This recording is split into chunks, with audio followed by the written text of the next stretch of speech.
Nádasi Verát előbb ismertem civil valójában, mint a hangját. Egy közeli barátunk barátnője volt, és tudni kell róla, hogy egy nagyon visszafogott lény, civilben egyáltalán nem úgy viselkedik, mint egy énekesnő. Nekem ugye mondták, hogy ő rengeteg Walt Disney slágert, rengeteg szinkron beszédet és éneklést végez, de valahogy nem esett le nekem, hogy ő egy nagyon nagy formátumú művész lenne. Őt azért is választottam, mert nagyon sok nagy művész rejtőzködő. Nem lehet a habitusából és a fellépéséből megállapítani, hogy ő milyen kvalitás.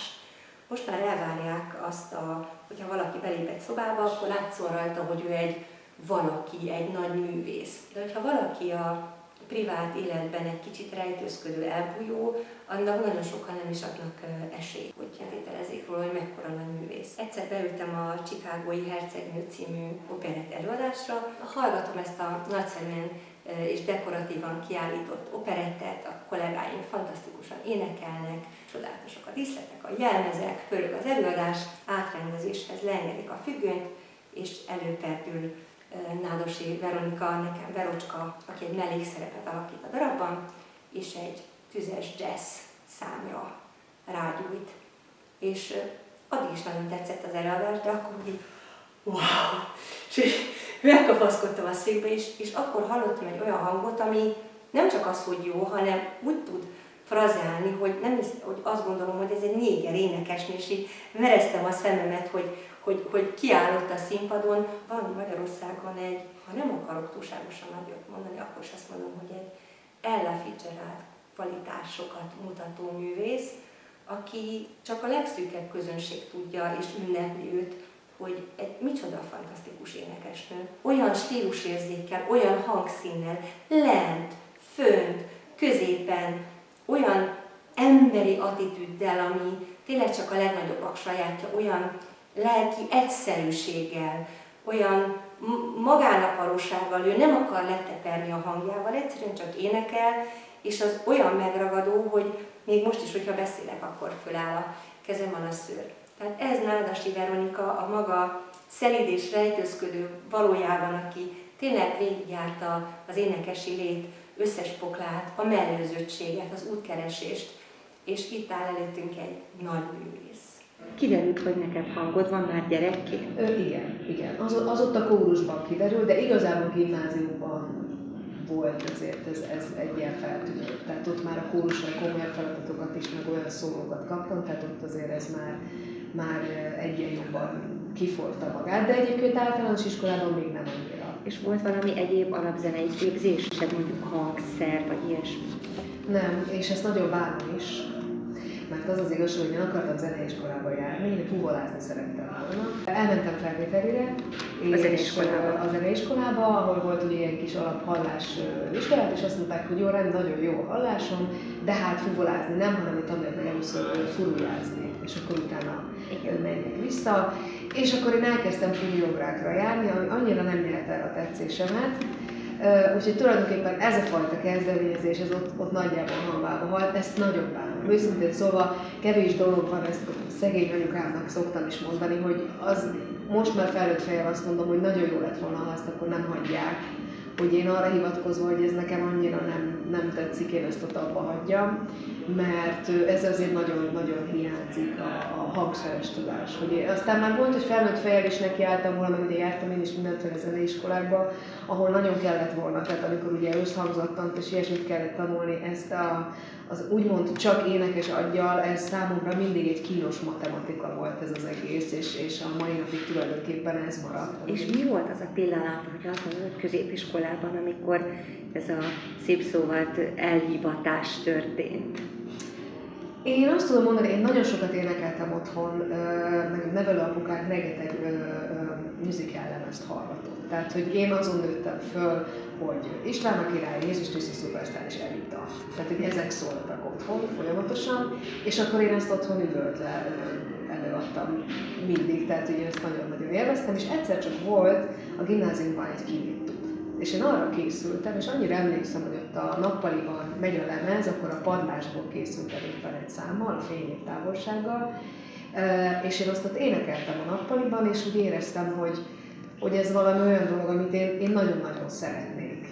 És aztán megtörtént ez a bizonyos Ki mit tud, és ezt én ott megnyertem, meg közönségdíjas is lettem, és valahogy ott éreztem azt, hogy ez valami olyan, ami másnak is tetszik, tehát nem csak nekem okoz örömet, igazából ez a fajta része volt meg, és aztán utána már a nagy Ki mit tudom, hogy 96-ban, amit meg is nyertem, az volt tulajdonképpen szakmailag egy olyan visszajelzés, hogy hát akkor ezzel tényleg érdemes foglalkozni.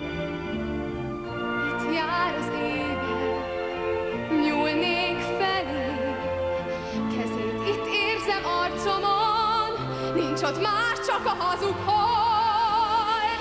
Hát miért is ért a hazugság, és miért közben nem könny és vád? Hisz itt vagy te, a bizonyság, a gyermekünk, Isten ott fönt, hozd vissza hát.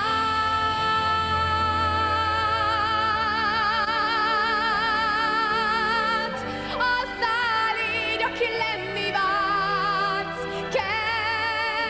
kell az, hogy érezd, mennyit érsz. Csak remény kell, hogy boldog légy, s én odaadnám életem. Nem állít meg már senki sem, én érted adom életem.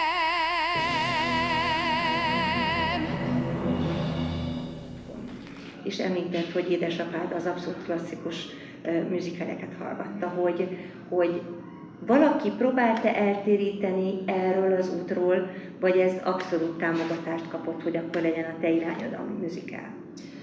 Nem. Tehát szerencsére senki nem akart eltéríteni, mert tényleg otthon a zeneízléshez ez nagyon hozzátartozott, tehát egy musical szerető család voltunk.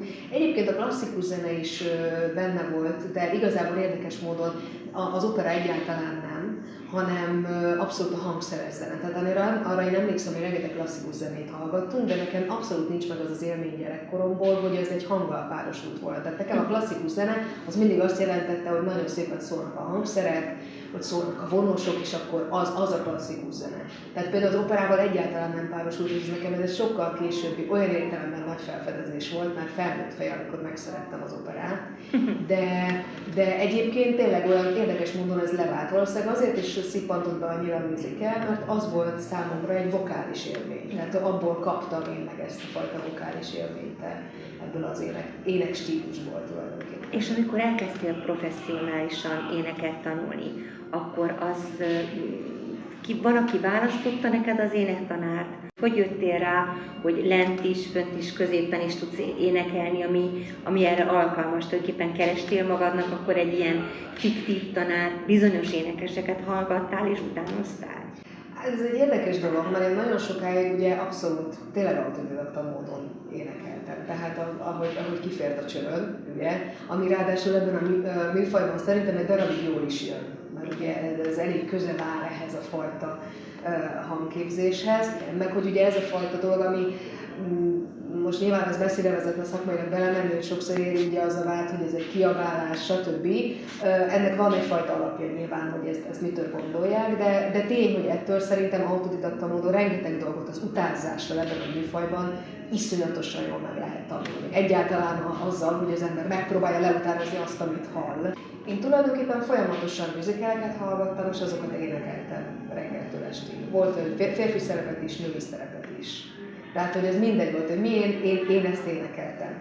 Az énektanár kérdés ez egy nagyon érdekes dolog, mert gyakorlatilag ugye én kaptam már úgy szerepeket, de tulajdonképpen nem tanultam énekelni, illetőleg én, amikor az volt, hogy musical iskola, akkor ugye Toldi Máriához kerültem már a kimutat után, tehát ő volt az első, akinél én effektív úgymond énekelni tanultam, és valahol találkoztam a hangképzéssel, de ugye Marika néni is főleg én értelemben a művészi oldalára úgy ment rá, hogy a kifejezés, hogy nagyon fontos, hogy az érzelemdús legyen a hang, tehát ott is ezért kevéssé a technikát vettük, egy nagyon jó fajta musical technikát el lehetett sajátítani, de mondjuk a klasszikus alapokat azt nem igazán, tehát egy-két skála alapján. De nagyon érdekes volt, hogy aztán nekem nagyon sokan mondták már, akkor rengeteg osztálytársam is járt Kővári Judithoz. És mindenki mondta, hogy fú, a Judithoz el kéne menni, a Judithoz el kéne menni. És én mindig mondtam, hogy valahogy nem, még nem akarok, hogy mindenki a Judithoz jár, mondja, hogy milyen jó, nem, nekem olyan jól megy így, én nekem ez így megy. Szóval, hogy nem akarom én, hogy most jöjjön valaki, és akkor nekem elkezdje megmondani, hogy én akkor mit, hogy csináljak. Hát hiszen nekem ez milyen jól megy. Hány éves voltál ekkor? Hát ugye ez, na, számokkal jobban vagyok, 24, 23. Tulajdonképpen akkor addig ki is mondhatjuk, hogy addig teljesen autodidakta módon is. Illetve Marika néninél ezt a fajta musical is, de ott is azért igazából az ösztöneim felerősítése volt. Tehát azért nem volt annyira fontos ez a tudatosítás. Tehát én legalábbis inkább azt mondanám, hogy én nem váltam tudatos énekessé ott még. Rengeteg dolgot tanultam, inkább a kifejezés oldaláról, meg technikai oldalról, erről a műfajról, de kifejezetten ezt a fajta nagyon tudatos hangképzést, tehát nem tudtam volna megmondani, hogy mit csinálok. Csináltam, de nem tudtam megmondani, hogy mit csinálok. Az történt, hogy egyszer csak ugye fölvettek a főiskolára, a színművészetire, és ott a Judit is tanított. És ugye azt mondtam, hogy na hát, ha már fölvettek a főiskolára, akkor most már nem kerülgetem tovább, és akkor én elmegyek a Judithoz.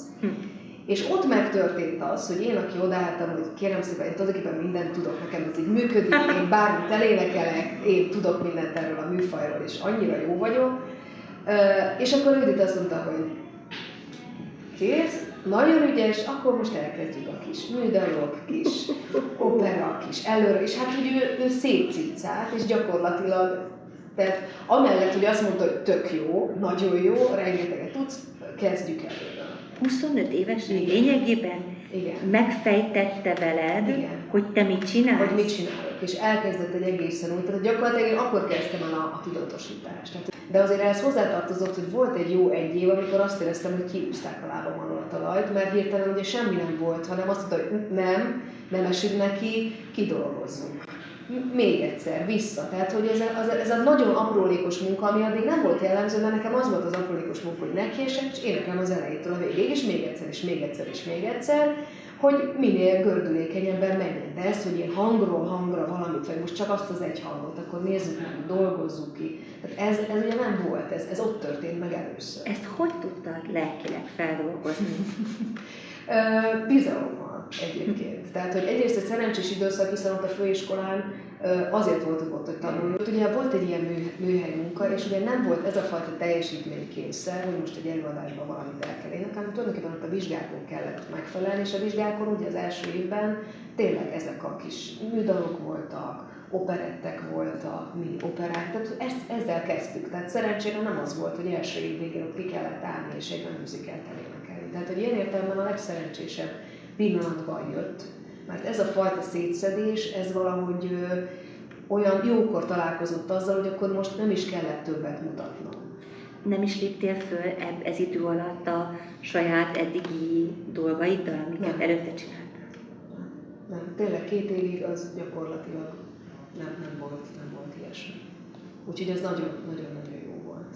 És tulajdonképpen, mikor ebből az összerakásból kijöttetek, akkor teljesen máshogy álltál hozzá egy darab megtanulásához. Abszolút. Sokkal tudatosabbá váltam. De egyébként ami nagyon érdekes, hogy mindig azt gondoltam, hogy hát engem a Judit tanított meg énekelni. És aztán visszanéztem régi felvételeket, és hallom a hibákat, de magam is meglepődtem, hogy én már előtte is tudtam énekelni. Ott kezdtem el azt érezni, hogy egyszer csak nincs határ, hogy ugye annyira tud fölfele, meg lefele nyitni ez a fajta dolog, hogy már tudatosan, tehát nem az van, hogy elfáradok, mert 2-szer énekeltem, és 3-szorra már nem jön ki, hanem ugye megtanultam, hogy mit kell csinálnom ahhoz, hogy az 3-szorra, 5-szorra és 10-szer is kijöjjön, tehát hogy mi az a pozíció, ahol ez működik. Ez egy ilyen műfaj, tehát ha van olyan rész, ahol kicsit kiabálni kell, ahol rekeszteni kell, akkor azt kell csinálni. Tehát sosem mondta, hogy nem szabad, mert akkor az jaj, mert az egy álszentség is lett volna, mert nem igaz, mert szükség van rá ebben a műfajban, nem lehet. Tehát, hogy nem lehet, hanem ő is azt mondta, hogy igen, azokról a részeken, igen, de alapjában úgy kell énekelni, hogy ezt az ember 10-szer egymás után is el tudja énekelni, vagy minden nap el tudja énekelni. Tehát, hogy tényleg azt gondolom, hogy egy darabig elvisz ez a fajta vehemencia ez az autodidakta mód, és egy bizonyos szintet lehet vele hozni, és egy idő után, tényleg idővel, korral, meg nyilván szerep nehézségekkel is, egyszer csak kiütközik az, hogy technika nélkül pedig valójában nem lehet. Tehát, hogy ez, illetőleg egyszer csak korlátokat fog szabni az embernek, műfai korlátokat is fog szabni, és ami csodálatos a musicalban, ugye, hogy rengeteg műfaj keveredik benne, tehát az ember találkozhat olyannal is, ami szinte operai minőségű, lehet az, hogy szinte rockszámokat kell énekelnie, gospelesen kell énekelnie, és ott egyszer csak kibukik az, hogy vagy csak egyfajta valaki, és azt az egyet tudja, vagy tud moduláltan énekelni. Ezt például abszolút indítól tanultam meg, a modulált éneklést, és amit én például most a szinkronban rengeteget használok, mert ugye szinkronban is énekelek nagyon sok rajzfilmfigura hangján, fiú hangon, gyerek hangon, az azért van, mert hogy megtanultam ezt a fajta moduláltságot, hogy mit kell csinálnom a hangommal, hogy mit hova kell tennem, hogy ez most csak úgy szóljon, vagy csak így szóljon. És akkor ennek van egy egyéni kísérletezése is, mert én is azt tapasztalom, hogy ha akarsz, úgy szólalsz meg, mint az Ella Fitzgerald, de akár egészen sanzonosan, én belehallok egy olyan lehetőséget, hogy tulajdonképpen egy kortárs operában ugyanúgy el tudnám képzelni a hangodat. Tehát tulajdonképpen azt hallatszik, hogy egy ilyen korlátlan drámai mezzo-szoprán van itt, aki lényegében minden műfaj között szlalomozik, de azért ezt neked mindig meg kell feltenned akkor, hogyha készülsz egy feladatra, hogy melyik technikai elemet használod? Igen, illetőleg olyan érdekes, hogy ez valahogy így ilyen időben változik, hogy mindig mi az, ami bevolt. Egyébként volt olyan időszak, amikor az opera borzasztóan vonzott, aztán rájöttem arra, hogy sőt, volt is, aki azt mondta, hogy tulajdonképpen ha foglalkoznék vele, akkor lenne benne potenciál. Belekérdeztetek ebben? Mert én ugye most már többször hallottalak, és nekem ez lett volna az első kérdésem, hogy ez egy hiányhangfaj, ami neked van, és hogy a kísérletezésben például meddig jutottál el? Odáig jutottam el, hogy én gondolok valamit az operáról, hogy amikor én operásan énekelek, de szerintem ez vicces. De kipróbáltál áriát vagy daljáték számot például? Igen, bár ebben tényleg igazából nem, tehát még a főiskolán mentünk a legmesszebb, illetőleg amikor szembe kerültem én is úgymond modern kisoperával, ugye először Fekete Gyulának az anyatörténetével, akkor egyébként az ugye izgalmas volt, csak ott megint valahogy úgy hozta az élet, hogy elkezdtük kidolgozni úgy, hogy ugye ez operás legyen, mert hogy ez egy opera. Igen. Csak aztán egyszer csak kiderült, mert mondtam, az a zene is nagyon indokolt, hogy mondom, ez egyébként annyira musicalesen is lehet énekelni, és akkor én egyszer megfújtam ezt a Gyulának úgy, ahogy én szoktam, és ezzel igazából kicsit ugye lemellezett technikával, igen, amire azt mondta, hogy úristen, ez nagyon jó, ez így legyen. Tehát ott megint kibújtunk abból, hogy előtte, amit dolgozgattunk, hogy akkor ez most olyan szép kereken és olyan klasszikusan, hogy legyen ez úgy, ahogy te tudod. Tehát, hogy valahogy úgy mindig elvitt az élet ebből az irányból, és aztán én arra is gondoltam, hogy mivel tényleg annyira szeretem a műfaji sokszínűséget, amit én azt érzem, hogy a musical tud megadni. És ebből a szempontból én az operát sokkal kötöttebbnek érzem. Tehát azt gondolom, hogy ez egy olyan fajta eljegyzettséget jelent, pont a tisztelet által is azért, mert megpróbáltam, mert azt mondtam, hogy azt jól csinálni, az egy nagyon komoly döntés, és akkor azt kell csinálni. Szerintem nem lehet tényleg nagyon komolyan jó operát énekelni, és akkor másnap elmenni, és egy Aretha Franklin számot eltolni egy születésnapi buliban. Tehát, hogy szerintem ez a kettő nem fér egyszerűen össze. Én pont ezt keresem, ezt a közös többszöröst, ezt az ős éneklést, amiből minden irányba el lehetne mozdulni.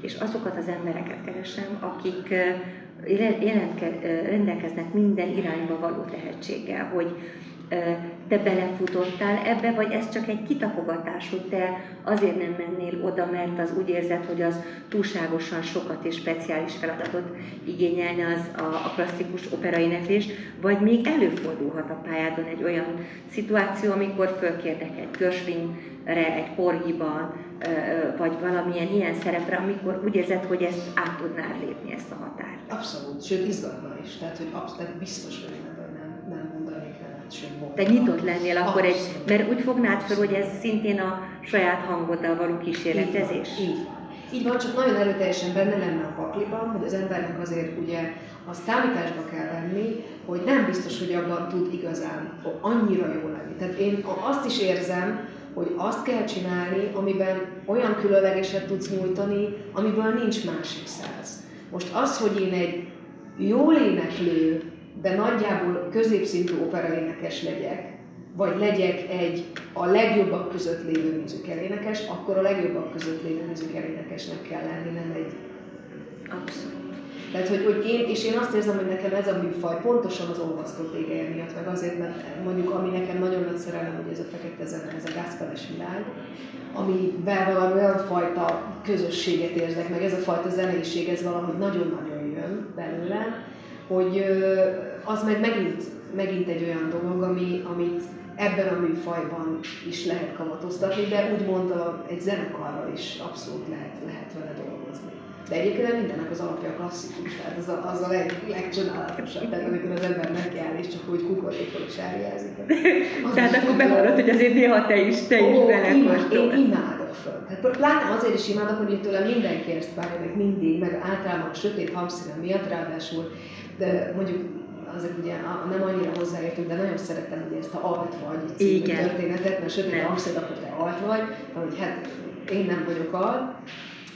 És pont azért én mondjuk nagyon élvezem, amikor kicsit csicseregni kell, vagy amikor így egyszer csak ki kell válni a rezet, és akkor ott föl lehet énekelni. Sőt, sokszor sokkal könnyebbnek is érzem egyébként. Még itt azt érzem, hogy olyan tehermentes van, azt egy pozícióba kell rakni, azt, hogy meg kell csinálni, és akkor mert nyilván én még ebben a műfajban azt az egy pozíciót ismerem nagyjából, ugye? De ezért sokszor az egyszerűnek tűnik, tehát adott esetben mondjuk egy operettben azt mondani, hogy ezt most földobni oda, és akkor végig tolni az egészet. Erre kérdeznék rá, hogy a klasszikus operettekben bármikor itt ebben a házban fölmerült-e valamilyen ilyen érdekes crossover dolog, hogy bedobtak-e téged operettvízbe? Bedobtak, sajnos csak egyszer voltam szubrett egyébként, én azt nagyon szerettem, a miközvetben. Aztán ugye most vagyok a Chicagói Hercegnőben, de ott megint egy másik, az egy jazz vonal, tehát gyakorlatilag ez egy jazz vonal, tehát úgy vagyunk egy operettben, mi valójában nem operettet énekelek. Igen. De sajnos nem, azt nem sajnos. És egy gálán és egy gálán bevállalnál akár egy Csárdás királynőt. Abszolút. Sőt, ugye volt egy swing operett, ahol pont azért többek közt én a viadalt választottam. Persze megint az volt az érdekességben, hogy ezt megcsinálni ilyen keverten. De a hangmagasságban abszolút a klasszikus viadal. Igen, azt énekelted. Mivel te tanítasz is, abszolút, hogy amikor egy teljesen nyers fiatalt a kezedbe kapsz, akkor te meghallod azt, hogy ő mire van predesztinálva, vagy próbálsz neki egy alaptudást adni, amivel bármilyen irányba elindulhat? Hát most ez egy nehéz kérdés. Szóval pont most olyan időszak az életemnek, hogy most nem tanítok. Én régen tanítottam, úgymond hangképzést, ezt szégyellem is, mert most utólag visszagondolok, és azt mondom, hogy jöttem én hozzá, hogy hangképzést tanítsak. Aztán találtam valami fajta dolgot, amit én inkább úgy nevezek, hogy stílust tanítok. Egyszer pont a Judittal elmentünk egy kurzust tartani, énektanulók, akik ugye folyamatosan szembesültek azzal, hogy jönnek hozzájuk, ők ugye klasszikus éneket tanultak, azt is tanították, hogy jönnek a gyerekek, és csak hát jó, nem mindenki popot akar énekelni, műzikát akar énekelni, és akkor ott álltak, hogy hát azt mert nem tudjuk, hogy ez micsoda. És nagyon érdekes volt látni ezeket mondjuk tőlem sokkal idősebb embereket sokszor, ugye, hogy hát ők is ott álltak velem szemben, a Judit direkt elvitt engem, egyrészt, hogy rajtam demonstráljon, meg hát, hogy ugye kvázi egy picit, hogy én is mutassam ezeket a dolgokat, és olyan érdekes volt látni, hogy volt azért egyfajta, pedig úgy nyilván voltak, akik ott beültek, egyfajta ellenállás, hogy na, ez a kislány meg itt mit akar.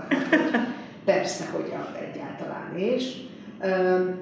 És nagyon érdekes volt látni, hogy egyrészt, amikor egyszer csak hallottak énekelni, akkor az volt, hogy hogy értjük. Másrészt például hallották skálázni ott, és ők skáláztattak. És utána ugye énekelt is, és azt mondták a tanárok, hogy hát ők, ha hallják skálázni ezt a fiút, akkor elküldik, hogy menjenek gégészhez és a viszontlátásra. Aztán hallották énekelni, ugye? És hogy ők nem tudták elképzelni azt, tehát hogy szinte úgymond beteg hangnak hatott számukra ez a fajta dolog. És nekem nagyon nagy öröm volt ott látni ezt a nyitottságot, hogy ők legalább nyitottak erre, hogy elkezdenek ezzel foglalkozni, de közben egy irgalmatlan szakadék tátong a kettő között, hogy még mindig használják a XY skálát és azt az egyfajta dolgot, vagy azt gondolják, hogy ez az egyfajta hang, ami szép és helyes. És ugye ez nagyon nagy probléma. Egyrészt azért, mert szerintem most már azért sokfajta hang helyes, mert annyira színes ez az egész paletta. Másrészt talán most pont ez a legnehezebb, hogy megmondani valakiről, hogy hova vezet az útja. Ezért szerintem az egészséges hangladást kell tanítani. És én is azt gondolom, hogy ezzel a fajta módszerrel semmi másra nem törekszem, én egyfajta módon is mondom, hogy ezt a fajta természetes nyitást, ami alapjában tulajdonképpen a miénk, amit nem öltjük el, azt valahogy megpróbáljam átadni. Nyilván ennek a műfajnak a keretein belül. De én biztos vagyok benne, hogy ez a klasszikusban is így van, csak az egy kicsit máshol van, de ez ügyben is már tájékozott. Én a Péter Anikónál vele dolgoztam sokat, és én még tőle nagyon sokat tanultam a klasszikusról, mert ilyen értelemben ezt a fajta, azt a nagyon-nagyon bővöljük, tehát vele tényleg ezt a klasszikus dolgot néztük. De találkoztam azzal a fajta pozícióval is, hogy néha sikerült, néha eltaláltam, és akkor az olyan nagy élmény volt, hogy na ez az. Egyébként meg nem vicca volt, tehát ez volt az, amivel próbálkoztam, tehát hogy megéreztem, hogy milyen lehet az, amikor mondjuk, ahogy ti énekeltek, hogy egyszer csak, hogy milyen. Tehát egészen másfajta érzés is. De alapjában igen, tehát hogy ez van egy nagyon nagy képzési hiátus szerintem. De azért is kéne a két dolognak közeledni egymáshoz, mert nagyon sok mindenki, például nem véletlenül Molnár Piroska, Csompos Kátia és te is, távolról nézve rendkívüli tisztelettel beszéltek a mi műfajunkról. Tehát azért azt be kell látni, hogy a tiétek az igazán népszerű. És én pont azt szeretném, hogy tudnánk egy olyan alapot kidolgozni, amiből minden irányba el lehet tudatosítani, hogy most éppen melyik rezonanciát, melyik nyitást használom. És tulajdonképpen most te meggyőztél arról, anélkül, hogy valaha beszélgettünk volna erről, hogy ezek nagyon is közelíthetőek, ezek az álláspontok, csak lehet, hogy itt mindannyiunknak össze kellene fogni. Az biztos. Az biztos. És ami nagyon nehéz szerintem most fölvenni a fonalat ezzel a hihetetlen pörgéssel, amivel a mostani generáció él, hogy ők egyrészt mindent azonnal akarnak, tehát munkára bírni őket nem könnyű, aprólékos munkára én néha azt érzem, hogy szinte lehetetlen, többek között azért is álltam, mert azt mondtam, hogy most az embernek annyira, tehát amikor az idejéről kell dönteni, akkor nyilván kell dönteni az, ami belefér, és amikor azt érzed, hogy mások helyett dolgozni azért nem szeretnél, és nagyon nehéz folyamatosan az árral szemben menni, és megpróbálni megtalálni azokat az embereket, akik tényleg úgy akarják ezt, és olyan aprólékosan, ahogy te csináltad. De közben azt is látom, hogy nem csak feltétlenül az ő hibájuk, tehát nagyon nehéz. Annyira ez benne van most mindenben, hogy ez a metódus, hogy rögtön megvan, rögtön megkapod, látják az eredményeket, szerepeket akarnak azonnal, és ugye a mi műfajunkban még ebből a szempontból meg nehezebb, mert tényleg színpadra lehet kerülni. Tehát azt mondom, hogy nálatok azért nem lehet bekerülni, elénekelni egy traviátát, úgyhogy hát annyira... De annyira, hogy hát ez ma éppen nem jött ki, tehát 10-ből 9-szer nem jön ki, meg hát az a mélység nincs meg, de majd transponáljuk a kottát.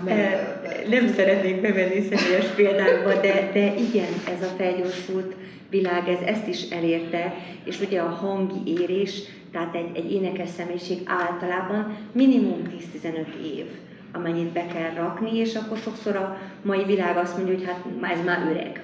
Hogy ezt a konszenzust szeretném igazából megtalálni, hogy a pályának a becsületét is, de természetesen a színpadi igazságát is. Ez szerintem az a legnehezebb ebben az egészben, hogy megfogni őket. Tehát úgy megfogni őket, hogy megmaradjon ez a fajta eredményorientáltság, hogy ők lássák folyamatosan az eredményt, hogy ezek a sikerélmények érjék őket.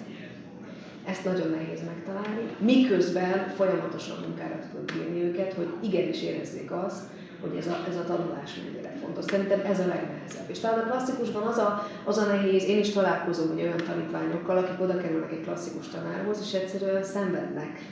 Mert ugye neki semmi sikerélménye nincs, ő csak azt érzi, hogy nem megy, hogy az neki feszít, hogy az neki nehéz, és egy idő után tényleg csak az van az egészből, hogy ez rossz. Megyek és inkább csinálom úgy, ahogy nekem jól esik. Tehát, hogy megtalálni, amit például azt mondom, hogy például a Judit mindig zseniálisan csinálta, hogy ha az egy kicsi dal, akkor azt kidolgozunk, de azért amikor azt előadtam, akkor azt éreztem, hogy én ezt tudom. Miért tudtad ezt így elfogadni, és esetleg miért nem tudják most elfogadni? Nem tudom, hogy csodálatos vagyok, nem tudom, az igaz, hogy annyira bölcs voltam akkor is, tehát nem tudom. Nyilván sokat számít azért, hogy a kor, tehát hogy ugye ebből a szempontból azért nagyon nagy előny volt, hogy engem 24 évesen vettek fel a főiskolára, tehát azért már többet tudtam így magamról. Másrészt én nekem az életem ilyen értelemben most utólag azt mondom, hogy nagyon szerencsésen alakult, de ez a tipikus ilyen értelemben rögös út, meg ez a mindenért 619-szer többet kell dolgozni, mint bárki másnak, de ez egy idő után ugye megfordul, és egyszer csak azt veszed észre, hogy ez tulajdonképpen nagyon jó. Tehát, hogy olyan jó, hogy semmi nem hullott az öletbe. Tehát én nekem valahogy van egy ilyen, nyilván ez otthonról is jön, egyfajta habitus és hozzáállás, de nekem az egy természetes dolog, hogyha én valamit el akarok élni, azért dolgozni kell. Tehát ez egy alapállítottság. Tehát sose gondoltam, hogy ez úgy van, hogy ez jár. És én is nehezen tudok mit kezdeni azzal, hogy nagyon sok olyan ember van, aki azt mondja, hogy jár. Tessék, itt vagyok, ez jár.